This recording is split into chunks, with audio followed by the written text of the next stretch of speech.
And ironically, Pocketpair is the perfect name for this game studio because in Omaha Hold'em, the words Pocketpair means this: it is two of the same cards in a hand of four. And I'll be damned, it's exactly the situation we got going on right now. In a gaming industry today that is highly competitive, that is highly oversaturated and highly criticized, that has extremely long dev times, with some AAA game titles taking upwards of 5 to 10 years for development, multi-million dollars in marketing, multi-million dollars in cost and production, and for them still to release to poor review scores, live service elements, microtransactions, battle pass, cosmetic skins, poor gameplay, and terrible community reception. And all of that just for the development team to get fired or laid off within 6 to 8 months of the game's release. But every now and then, you have these sleepers that rise up from the ranks, that rise like an honest. Games like Among Us, games like Fall Guys. These are all small indie titles that started off with a small team that went on to make a gigantic impact. But today, as we sit January 2024, only 21 days into the new year, we have a new contender. The name of that game is Palworld. Palworld was initially created with only 4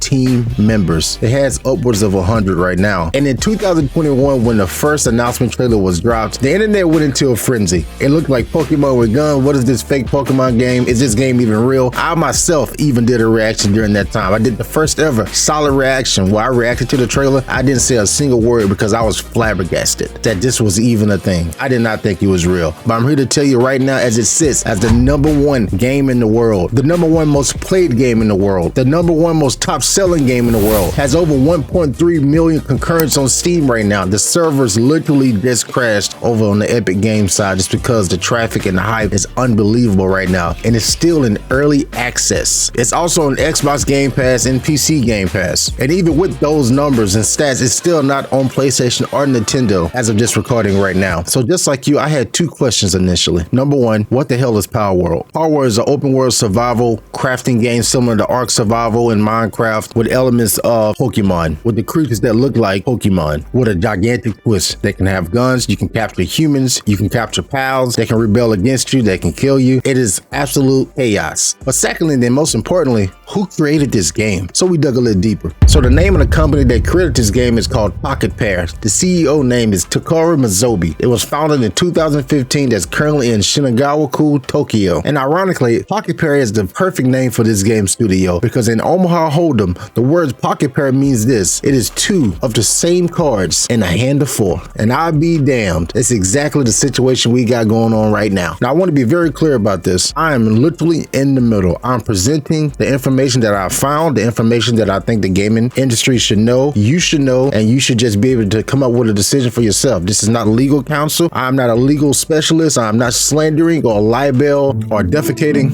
What's that word? I love Nintendo games. I grew up on Nintendo games, but Nintendo, the company, fuck them. I think they're dog shit. They treat their fans very poorly. That's my opinion on that. If anything, I want Palworld to succeed. But if I'm going to do my job properly, what I'm trying to do here, I have to call it down the middle. And this one, I'm calling it down the middle. I'm just going to let you decide. So now that we got that understanding, do you realize where I'm at? Let's get into it. So immediately after my research of Pocketpair, who the company was, I needed to know immediately how many other games have they made and if they was fire. So one of the first games they created is a game called Overdungeon.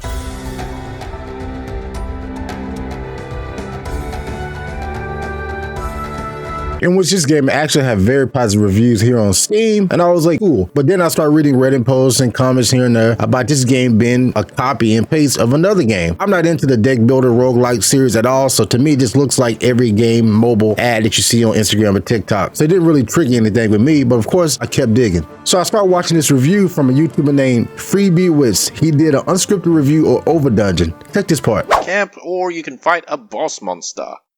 Now, some of the ideas are just straight up ripped off, I feel, but I'm not sure if it's because it's trying to actually copy Slay the Spire, or if it's because the amount of ideas and stuff you can really do with a card game like this is that limited. So immediately I was curious, what the hell is Slay the Spire? I've never heard of that game. I go to YouTube here.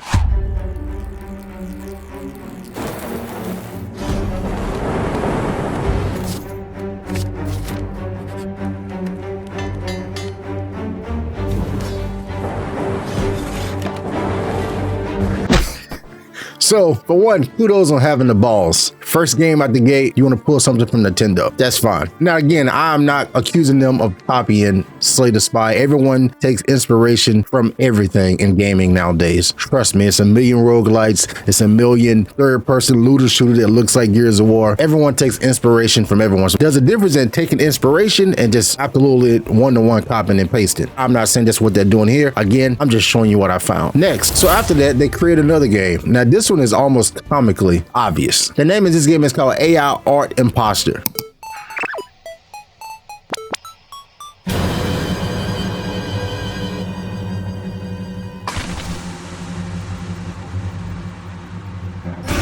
Even more ironic that the game is called AI Art Imposter, because right now online, as reported by VGC News, Palword is embroiled in an AI and Pokemon plagiarism controversy. Social media users highlight character design similarities in developers' generative AI history. But hold up, more on that real soon. I'm gonna call that the smoking Pokemon gun, but we'll get to that in just a second. Let's go to the third game. Now, that third game they created is called Craftopia. I'm not gonna say anything. I'm just gonna let you watch it, and you tell me what this is.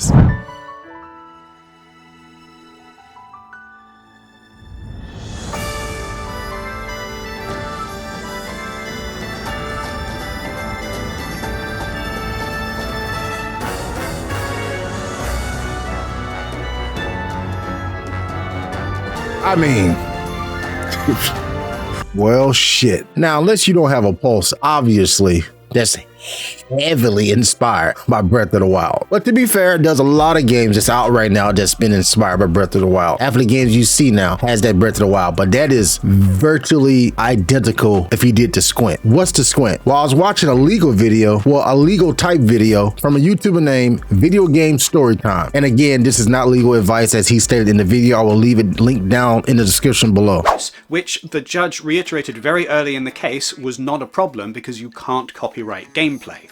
However, the game also had a visual style that was almost identical to the Tetris games that were coming out for mobile at the same time. In this case, the game failed the squint test. If you took a screenshot of Mino and you put it next to a screenshot of Tetris and you squinted at them, it was very difficult to tell the two apart. And for that reason, the judge ruled in favor of Tetris. So I found that fascinating. I didn't know this, but again, I'll leave that video linked down in the description below. It is. If you want to get to the more the legal side of copyright, how can they do that? Why haven't they been sued, etc., etc.? That's the video you need to watch because I'm not nearly that educated, clearly. But to be fair, they're really smart with it because the way they do it, they just don't take inspiration from one particular game. Even though they have one that there's heavy influence from, they also take from multiple other games and put like a twist on it, because that Craftopia game has elements of Fortnite in it with the building, has elements of crafting again, like the Ark Survival, and then they put like a random ass twist on it, like give them butcher knives or something. So in itself, technically transforms it into their own style of game. But let's continue. So then they fired up a new game. The name of this game is called Nevergrave, The Witch and the Curse. Mom, is Hollow Out Silksong out?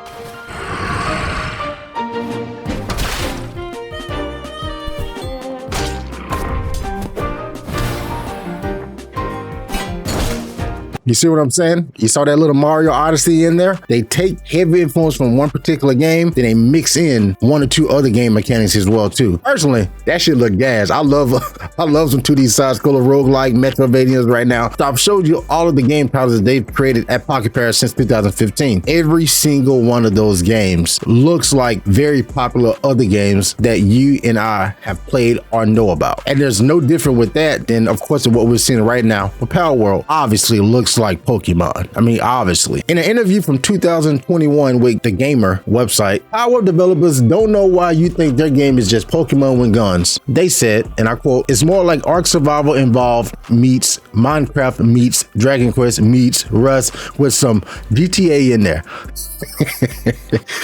God damn, bro. If you gotta say all those meets, this meets, pause. So you would think that with Nintendo being as fierce and feared in the industry as they are, as for copyright and takedowns and not even allowing their fans to make fan arts, you can't or mention Pokemon, let alone Nintendo. The Nintendo ninjas do not mess around. And apparently they've been poking that Nintendo bear for quite a while and they haven't done shit about it. And you ask yourself why? Honestly, I don't know why. But I think this may be the one that really really pushes it over the scale. I mean, Nintendo's has sued motherfuckers for less. I mean, look at here. September 1st, 2022, Pokemon Company sues 6 Chinese companies, wants them to apologize for making millions off similar game. Not only do they want your money, they want you to bend the knee and say, I'm sorry, your grace, for even attempting to make a similar game like yours. Everyone has taken notice now. This game is on everyone's radar. There's no way that Nintendo lawyers are not suiting up to try something, because if they let this shit slide here, then it's going to set a precedent for everyone else to come in and go,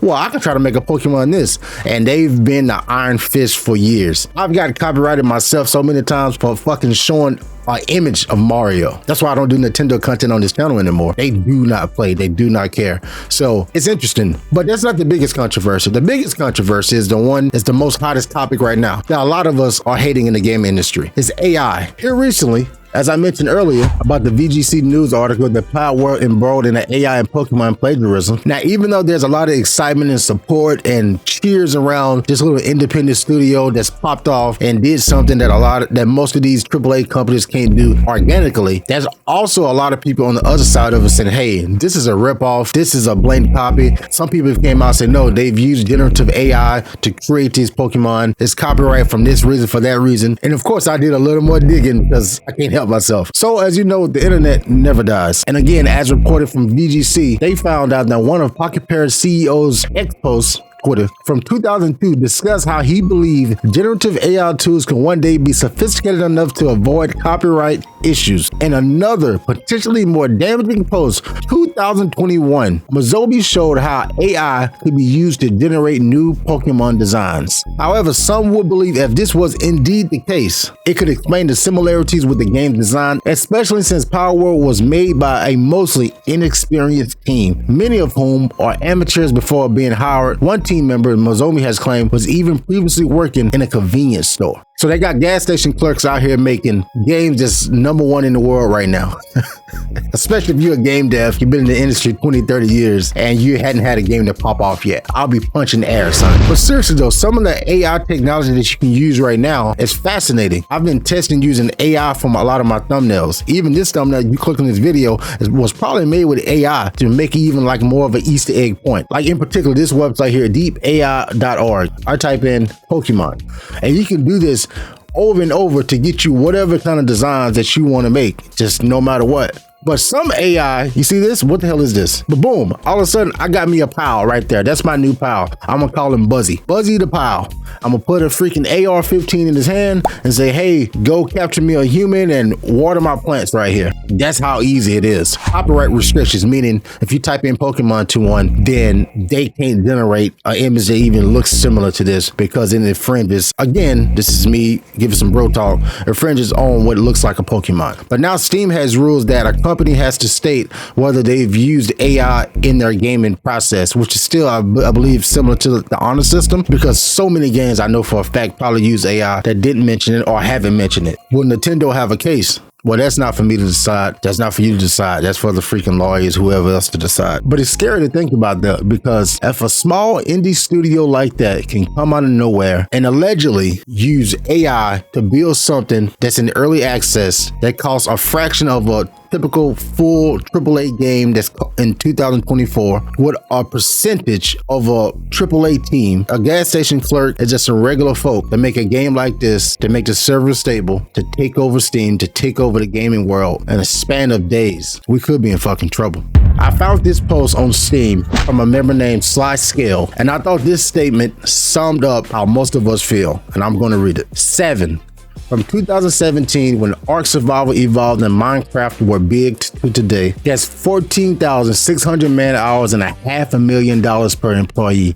They could have put together a team of 20 people and paid them $10 billion to come up with a functional mishmash of Minecraft, Ark Survival Evolved, and Pokemon. And they could have used their money and their connections to find the right people to do the research, to do the work, to make it happen. Instead, they've been thrashing competitors for even just paying homage to Pokemon, and sat back to let Game Freak turn out soulless cash grabs that are named after colors because nobody can sue them for using colors in their names. If there's ever anyone at fault here is Slothville Nintendo. They made such a great games back in the day. They easily could have kept that up, come to Steam, and made the Pokemon game of our dreams. But no, they had to blue ball their audience, make them desperate enough to buy this. I'm honestly thinking about buying this out of spite for Nintendo myself. I personally don't like survival games. I don't understand them, but I love watching them. And I'm buying this game myself, just to spite Nintendo. But even with doing that, am I now supporting plagiarism and the use of AI? I don't know. You tell me.